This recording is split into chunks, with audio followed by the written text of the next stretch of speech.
Welcome. Today we are going to be discussing how to clean and maintain your fountain pen. So first, go ahead and clear your area. Get yourself a nice area to work where you've got a prepared rag to catch any extra drips or drops of ink. You're going to need some vessels, water vessels. I like these little yogurt containers. They are glass. They work really nicely. They're well sized. So I've got one of clean water, one that's going to be filled with inky water, and then this is a prepared thing for the nib. So after I'm done with the nib, you don't want to just drop it in a hard glass surface to dry. So I made a nice little bed for it to rest on, and we're actually going to see this is going to help later on actually clean the nib further. Today we are cleaning our Pilot Custom 743 with the Falcon nib and an aftermarket ebonite feed. Let's zoom on in. I wonder if I move it in the light. There you go. You can see I've got some ink on this. This thing is so juicy and wet with this aftermarket feed. I find that even when I'm at the office, if I'm like, hold on, I'm actually going to put it down so I don't do it. If I'm like talking loudly with my hands or moving my hands in a meeting to explain something, I've actually found that motion enough to displace a drop or two of ink onto the table. So this thing is not really used in the office every day, but otherwise she is a fantastic writer. But there's going to be some good ink to clean up. So let's begin. First, we're disassembling our pen. You can see there's a little bit of ink still in there. Now, you're also going to want a bulb syringe. These things are very, very handy. They speed up the entire process. So the basic concept here is you just gotta rinse everything out with water until it runs clear. Now, you could do this by just kind of immediately dumping that in and, doing one of these things and then dumping it out over here. But then I find, personally, I want more clean water than just doing that, right? Because now all this is inky and you're just remixing the inky water. All right. So that might be fine for an intro. That might be the original concept here. But what I like to do is, here's some new nice clean water. All right, so I go ahead and disassemble that converter, okay? You can more easily get that water in there. And I'm just going to deal with the nib here. So I'm going to get my bulb syringe. I'm going to take it here, and I'm actually going to turn it upside down. Let me see if I can zoom in for you. Okay, so I'm going to turn this upside down, and I'm just going to squirt this water all around here, and you'll see that it'll come in. All that ink is coming out.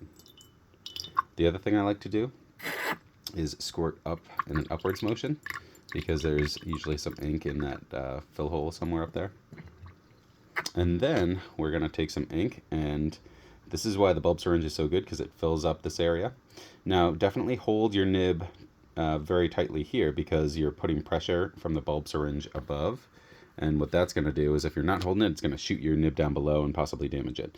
So definitely hold your nib, and then you're going to just start squeezing, putting constant pressure on your bulb syringe.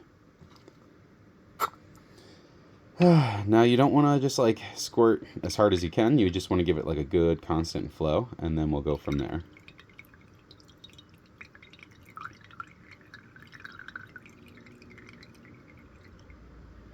Luckily, this one is so wet. It's a double slit ebonite feed, so there's lots of room for any of that excess shimmer that would have been in there to kind of get out. But we're going to come back to that in a little bit. Now let's go on to the converter. All right, so the same premise, right? We just are really just trying to get water up in there. So with this one, we're just gonna take some water, fill it, and then definitely tip it upside down too, because the fountain pens are generally carried upside down, so a lot of your ink, when you turn it, is gonna, kind of condense up there. So definitely tip this upside down. We're going to let that soak for a little bit, and then we should be all set there. I wanted to mention that you can get specialty products to help clean nibs that have had particularly difficult inks to clean in them. I have a Vinta that clogged up two of my pens, and I know some other people have had clogging issues with some in that brand. I just cleaned a pen yesterday that had Colorverse Bow Shock in it. Beautiful, beautiful color. I loved it. I transferred it to some of my other pens, but I did note it was a little bit more difficult to clean. Not hard, not that I actually use this on that one. I often find this is kind of I reserved for like really bad pens, especially if you've like come across a pen, right? You're restoring it or something and it's just been gunked up. This was something that can come in real handy. So this is from Germany. They know what they're doing there. Even though everything's in German, you can see it just says fill 5 minutes. So very straightforward. When you open this up, there's actually a little reservoir for your nib to sit. So what we're going to do here is tip it that way. We would then tip it up, carefully open it, and you can kind of see there's a place for your pen to kind of sit, almost as if you could see right like that kind of thing. You can kind of envision putting your nib in, and then it sits in there. Leave it for 5 minutes.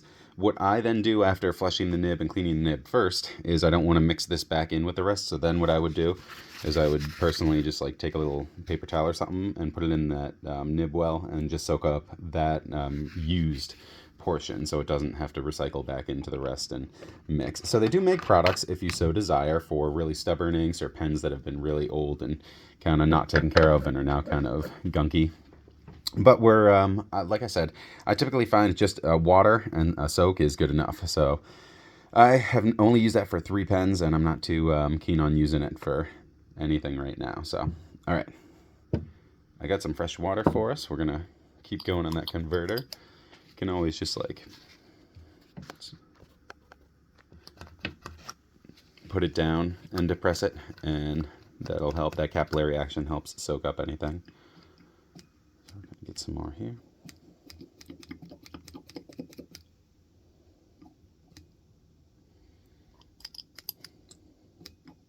That's pretty good. That's looking pretty clean. I'm going to give it one more soak, but that's looking pretty clean and good. All right, now, here's something a lot of people neglect. This is the cap. So get your Q-tips, and what will happen is sometimes an ink blot or two, a drop, will come down here and dry up. So a lot of times if you could just get a wet Q-tip, you put it down there, and you're going to see, oh yeah, look at that. A ton of ink will be potentially down there. So something that's often overlooked by folks, especially try and get the threads too, because yeah, oh, there's even some, yeah, look at that. You definitely want to get the threads too, because that's where a lot of it will kind of make its way, and that's what inadvertently gets your fingers inky sometimes when you didn't even touch the nib. You're like, I only touched the grip, and this is why. So we're just going to do that until that pretty much runs clean. So you're going to want some water and relatively clean water and Q-tips for that process too. Can even let it soak. It's another thing I've done sometimes. I'll just get the bulb syringe, right? And I'll just squirt a little bit of water in there. Whoop. And I'll just let it soak for a moment or two. But the premise is the same, right? You're just kind of getting some water up there.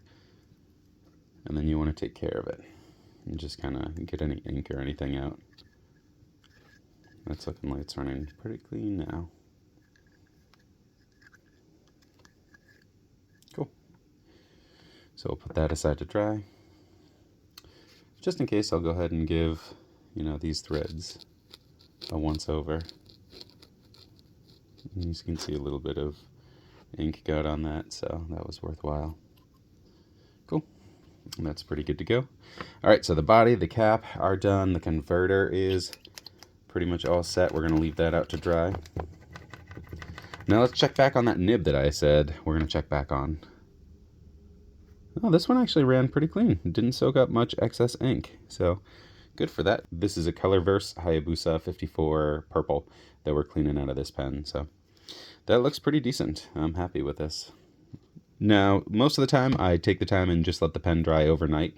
But if you do want to fill it like this with just a little tiny drop of water here and there, it's not going to hurt anything. We're going to reassemble this one. P.S. I've always found all the converters that I've ever used to be friction fit. None of them have ever had threads that I've used. So, don't feel bad trying to take it off. Don't force anything. But I've never seen threaded converters so far. But any converter type, the premises are the same. Just you want to get all that extra ink out of there. All right, so we've got our converter back on our nib. Now we're going to put our body back on, and we can put our cap back on. And there you go. You have a clean and ready to go fountain pen. Ideally, if you are going to put it back together like this without letting it dry, leave the cap at least, a turn or two off. Sometimes I'll just leave the cap off entirely and put that in my pen case to dry. But otherwise, at least leave it like a turn or two, so that way any extra moisture does have a chance to start to evaporate out of there, so that'll help you in the long run too. So alrighty, thank you for watching, and thank you for learning how to clean your fountain pen with me. We hope to see you soon, and we will tell you more tips and tricks along the way.